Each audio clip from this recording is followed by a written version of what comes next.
Voilà, rien n'est laissé au hasard. Pour faire une prépa de qualité en fait. Je suis passé dans une autre mentalité durant les séances. Comme il disait Essan, chaque entraînement doit ressembler à 2 entraînements, papy. Salut à tous, j'espère que vous allez bien. Aujourd'hui, on se retrouve à la salle, bien évidemment, pour s'entraîner, mais aussi pour vous parler un petit peu de l'année à venir. Donc, on va vous présenter les dates des compétitions qu'on a choisies. On va vous présenter le plan qu'on a mis en place. La préparation a déjà commencé depuis le 12 janvier, les gars. Et avant de commencer cette préparation, on a fait tout un tas de tests de santé, prise de sang. On a été à l'hôpital faire une batterie d'examens, etc. Donc, tout ça, je vais vous en parler durant la vidéo. Donc, les gars, sans plus attendre, on va monter, aller s'entraîner. On va s'entraîner le dos aujourd'hui. Pourquoi le dos? Pourquoi pas le dos, les gars? Pourquoi pas? C'est mon point faible. C'est le point que je dois améliorer en priorité. Donc, pourquoi pas commencer la première vidéo de la prépa par une séance dos? Vous en pensez quoi, hein? Allez, c'est parti. Donc là, les gars, premier exercice, tirage vertical à un bras. Donc là, vous allez voir, je vais faire beaucoup d'exercices unilatéraux. Donc vraiment, les exercices unilatéraux, vous avez vraiment le coude proche du corps.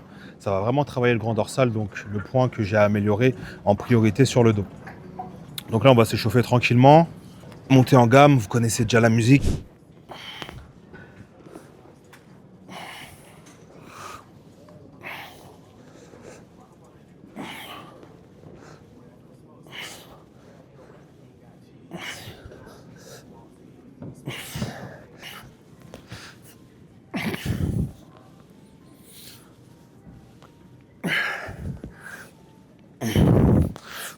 Là, comme je vous ai dit tout à l'heure, on a fait, avant de commencer la prépa, tout un tas d'analyses.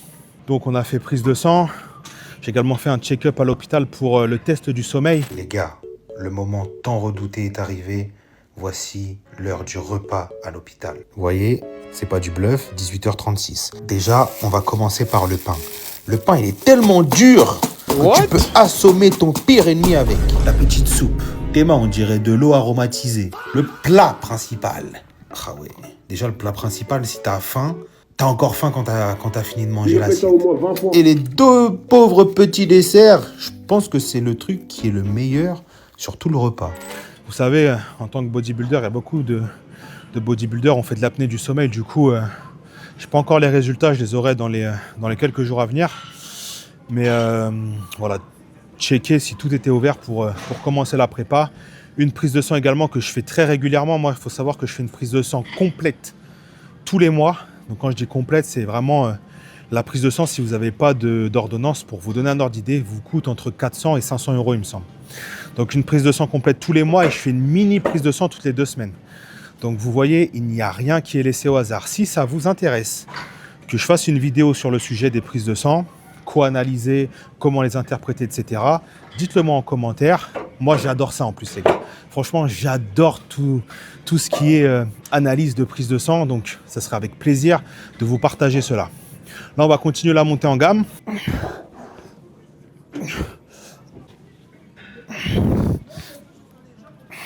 Quand on vous dit qu'en professionnel, on ne laisse rien au hasard, en tout cas pour moi, j'ai la chance d'être très bien suivi. J'ai aussi la chance, c'est les connaissances que j'ai acquises aussi durant toutes ces années. Voilà, rien n'est laissé au hasard. Quand je vois certains gars qui prennent des produits qui ne font pas de prise de sang, moi, franchement, ça me rend ouf. J'en récupère très régulièrement en coaching, les gars. Je leur demande leur prise de sang. Ils me disent qu'ils n'en ont jamais fait. C'est-à-dire qu'ils ont eu des anciens coachs. Ils leur ont jamais fait faire de prise de sang. Je trouve ça lunaire, en fait. Mais bon, ici, rien n'est laissé au hasard. Et pareil, si vous prenez du coaching avec moi, les gars, rien n'est laissé au hasard. Ce n'est pas le sujet du coaching. Mais tout ça pour vous dire que on a tout analysé. Et là, on est prêt à repartir pour du très très lourd. Ça va être pas mal cette année, je pense. Donc là, dernière série de montée en gamme terminée. On va passer sur la première série. Top 7 back-off aujourd'hui. Du coup, 2 séries. Une série lourde, une série moins lourde avec plus de reps. Vous commencez à connaître, les gars. Vous commencez à connaître le fonctionnement ici. Donc là, les gars, moi, j'utilise des sangles de tirage pour mes séances dos, pour avoir un meilleur grip et désengager un peu plus mes avant-bras. Les bandes que j'utilise, c'est les bandes avec un grip comme ça. Je trouve que c'est les bandes qui que je préconise et que je préfère largement les sangles comme ça, sangles slash bandes, vous avez compris, plutôt que les sangles où vous enroulez la barre. Moi je préfère celle-là. C'est plus facile à mettre déjà. Puis voilà les gars, j'ai un bon ressenti. Parce que le principal dans ce sport, vous savez très bien, c'est votre ressenti. Allez, c'est parti, on est première série. Par contre, ce qui est relativement compliqué avec ces sangles-là, c'est de mettre l'Apple Watch ou votre montre. Je fais de la pub pour Apple, gratuitement.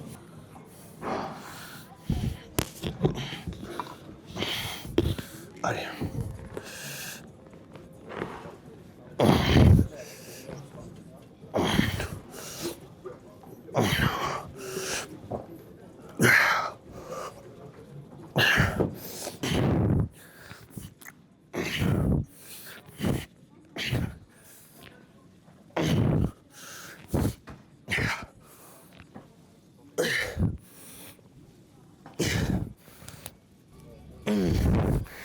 Ouais, sur cet exercice-là, vraiment garder le coude le plus proche possible de vos hanches. Pour vraiment aller travailler le grand dorsal et vraiment aller chercher aussi là-haut tout l'étirement pour vraiment tout bien engager. Donc vous voyez les gars, là on fait un grand focus sur les grands dorsaux. C'est des petits détails, hein. Forcément j'ai déjà un bon grand dorsal, on va dire, pour le commun des mortels. Mais voilà, pour performer en pro, c'est pas encore assez suffisant, il en faut encore plus. C'est du micro-détail, comme on disait sur la vidéo posing. Chaque détail compte quand on est en pro, les gars.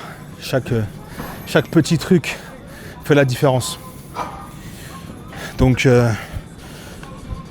travailler cet aspect, avoir encore plus un grand dorsal développé, vous allez encore plus avoir ce V-taper de face. Surtout moi, je pose de face. Donc j'aurai encore plus cet aspect, les dorsaux qui vont descendre bas. Après, il y a aussi forcément un côté génétique. Mais il n'y a pas d'excuse. On m'a dit de m'arracher sur le grand dorsal. On s'arrache sur le grand dorsal. Allez, c'est parti, deuxième série. J'ai gardé la même charge. Du coup, je vais en faire peut-être un peu moins sur la deuxième série. Je sais pas. Pas sous-estimer non plus. Allez.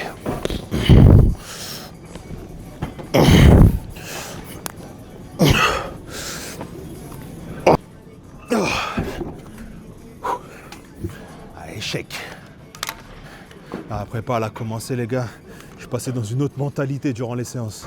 La retraite est terminée.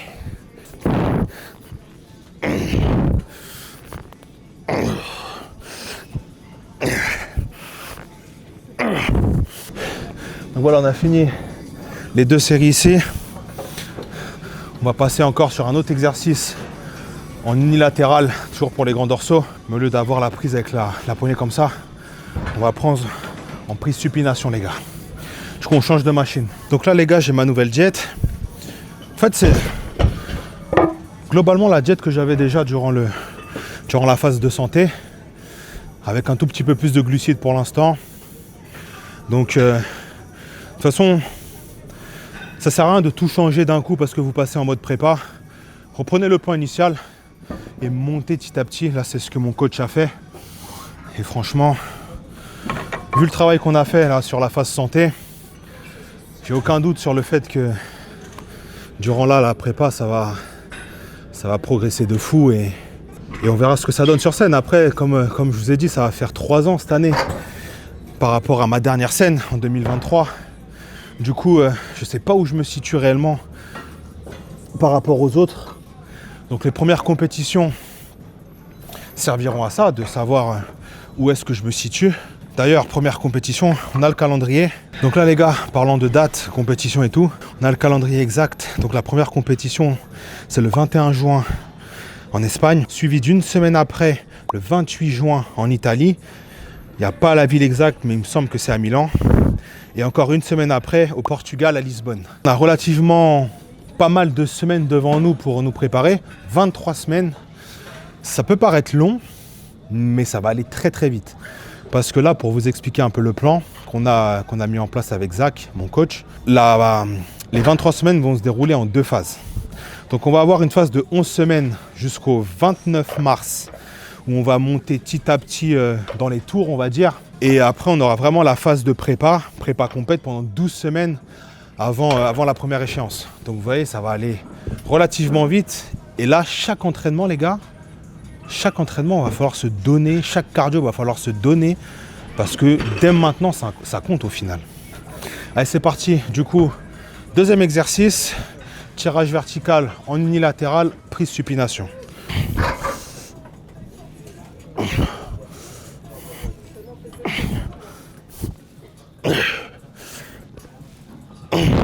Donc voilà les gars, comme je disais juste avant la série, chaque entraînement, comme il disait Essan sur la dernière prépa que j'avais fait avec lui, chaque entraînement doit ressembler à 2 entraînements, papy. Là, je suis dans un bien meilleur mood, bien meilleure vie au global pour attaquer cette prépa. Là, j'ai vraiment l'impression d'avoir toutes les cartes en main pour être au maximum durant cette prépa. Je me sens bien dans ma vie, je me sens stable, ce qui n'était pas du tout le cas en 2023. Et voilà, tout ça, ça compte. Quand on dit que l'environnement compte beaucoup pour un athlète professionnel, les gars, c'est pas des blagues, hein. Ça compte énormément parce que si votre mental, il n'est pas à 100%, vous allez faire le taf, mais vous n'allez pas faire le taf à 100%. Là, vraiment, je sens que tout est en place pour faire une prépa de qualité, en fait. Le physique est frais, les prises de sang sont au top, dans ma tête, c'est au top, dans ma vie, c'est au top. Franchement, il n'y a vraiment pas mieux que de faire la prépa dans ces conditions-là. Allez, on est parti. Dernière série là-dessus.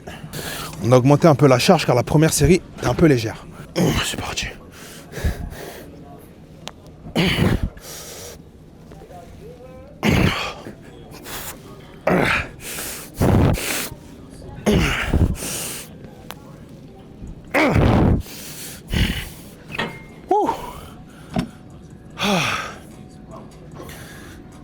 Ces exercices-là, les unilatéraux comme ça, là, avec le coude proche du corps, je sais pourquoi j'ai un retard sur le grand dorsal.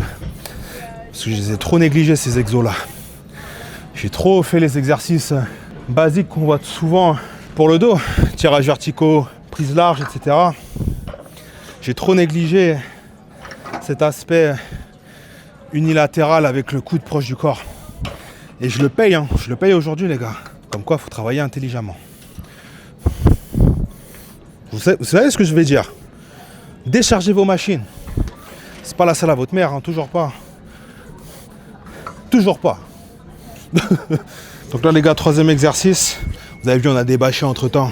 Ne me demandez pas pourquoi la casquette à l'envers. C'est pour éviter de me prendre ça sur le cap de la casquette là. La visière, je crois qu'on appelle ça la visière. C'est parti.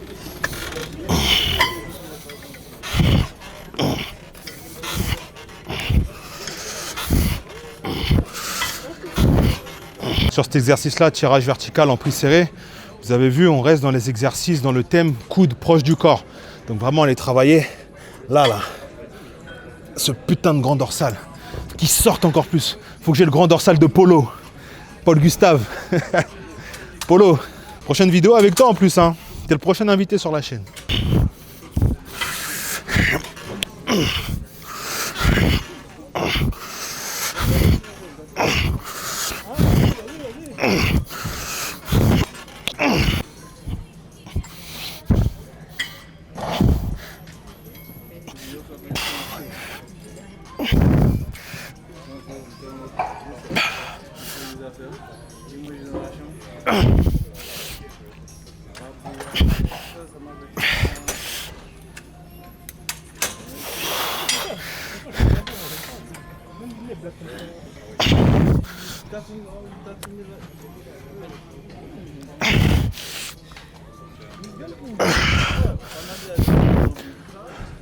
Donc là les gars, 4e exercice, pullover. Du coup on va faire un dernier exercice pour travailler les grands dorsaux.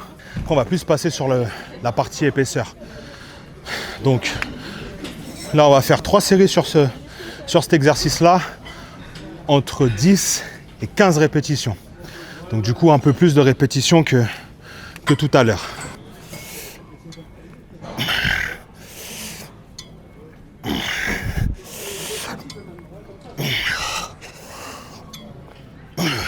incroyable le pump là. Il est incroyable les gars. Ouh. On sent qu'on est repassé en mode prépa là. Donc pareil, dans les commentaires, n'hésitez pas à me dire ce que vous voulez voir sur la chaîne. Si vous avez des suggestions de vidéos. Si c'est pertinent, nous on se fera un plaisir de les tourner. Et n'hésitez pas, pareil, à donner de la force. Merci à ceux qui le font déjà. Ça donne énormément de soutien. On est déjà plus de 1500 sur la chaîne en même pas 3 mois au final. C'est vraiment un très très gros début sur YouTube en tout cas. Donc objectif fin 2026 les gars, faut qu'on soit à 10K sur YouTube. Donc je compte sur vous. Abonnez-vous, partagez. Si cela vous plaît, bien évidemment, si ça vous plaît pas, vous swipez. Là les gars, deuxième série du coup. On garde la même charge. C'est pas un exo très très demandant. Donc c'est pour ça que je fais un peu plus de séries que tout à l'heure.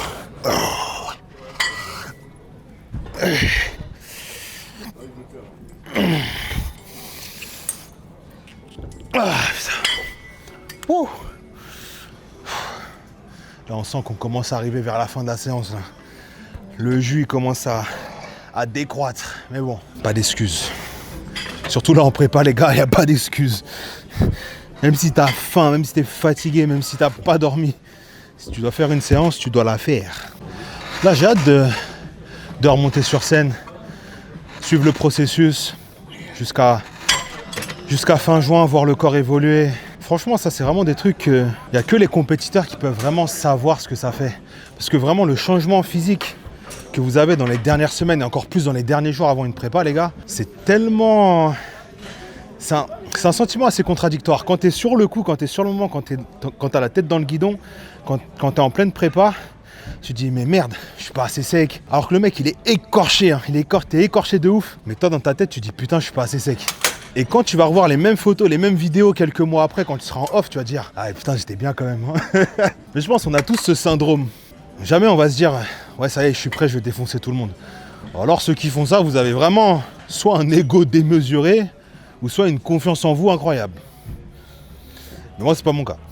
Toujours dans le voir plus, comment je peux faire plus, comment je peux m'améliorer. Je me rappelle quand j'avais fini 3e en Italie en 2023, mon meilleur résultat jusqu'à aujourd'hui en pro, j'étais là à me dire, j'étais content d'être 3e, surtout le plateau on était 28 ou 30 je sais plus, mais j'étais là à me dire qu'est-ce que je peux améliorer pour essayer de battre les deux qui sont devant moi. J'ai toujours ce truc de me remettre en question pour pouvoir m'améliorer.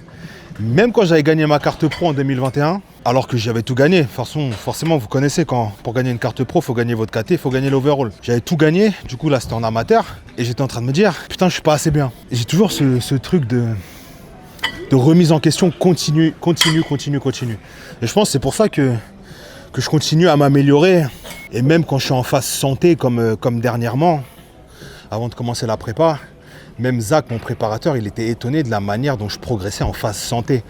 Pour ceux qui connaissent un peu, en phase santé, vous êtes censé maintenir vos gains, pas en prendre. Allez, c'est parti, dernière série.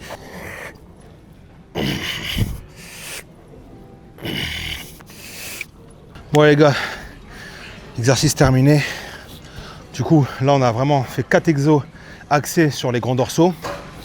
Là on va passer sur un exercice d'épaisseur. C'est parti.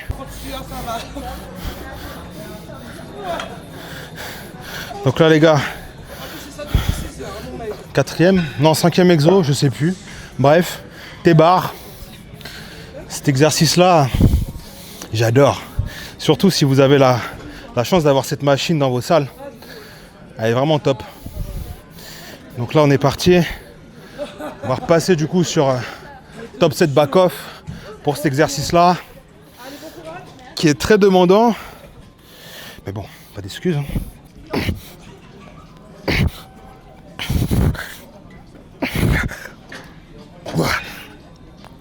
Ça c'est le genre d'exercice qui vous fait mal au crâne. Vous avez la tête qui tourne après ce genre d'exercice. Tout ce qui est rowing, T-bar, soulevé de terre, des exercices me montent au crâne. Tout à l'heure je parlais du fait d'être mieux dans ma vie, dans ma tête à l'approche de cette prépa par rapport à 2023. Qu'est-ce qui change? C'est tout simplement ma vie sentimentale, on va dire. Maintenant, je suis marié, j'ai un enfant, je suis posé, je suis casé. C'était pas le cas en 2023. Ça joue beaucoup, hein, cette instabilité quand même. Quand vous êtes stable dans votre vie, vous êtes forcément tout de suite plus focus sur vos objectifs. Là, il n'y a aucune distraction. C'est tout droit, les gars. Et même dans mon travail, là maintenant, en termes de coaching, tout va bien. Alors qu'en 2023, je lançais, ça avait du mal à se lancer. De toute façon, c'est toujours pareil au début, ça a toujours du mal à se lancer les projets. Et dès que c'est lancé, c'est lancé. Et là, on est dans la phase de c'est lancé, lancer. C'est beaucoup de mots lancés. Mais voilà, ça pour dire que l'environnement dans lequel vous vous trouvez est très très important. Peu importe ce que vous faites dans vos vies, peu importe ce que vous entreprenez, les projets que vous avez et tout, quand vous êtes bien dans votre tête, en général, les projets, ils découlent.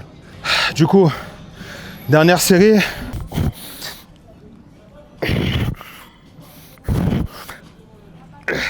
Oh les gars, cette séance, vous pouvez la reproduire, hein, en adaptant bien sûr les charges, les techniques, etc. Vous pouvez... De toute façon, toutes les séances qu'on fait, vous pouvez les reproduire en les adaptant à vous. C'est pas un problème. Donc voilà les gars, si ce format de vidéo vous plaît, n'hésitez pas à le dire dans les commentaires. Voilà, on a fait la séance, mais en même temps, on a un peu papoté, présenté les grandes lignes pour cette saison à venir. Donc n'hésitez pas à me dire en commentaire si cela vous a plu. Si cela vous a plu, n'hésitez pas à liker, à vous abonner pour ceux qui n'ont pas fait. Et ça, j'ai remarqué sur les stats, il y a 90% des gens qui regardent les vidéos qui ne sont pas abonnés les gars. Donc abonnez-vous, ça donnera énormément de soutien et de force à la chaîne. En attendant, prenez soin de vous et on se dit à la prochaine les gars. Allez, ciao. Far down, focused on the music.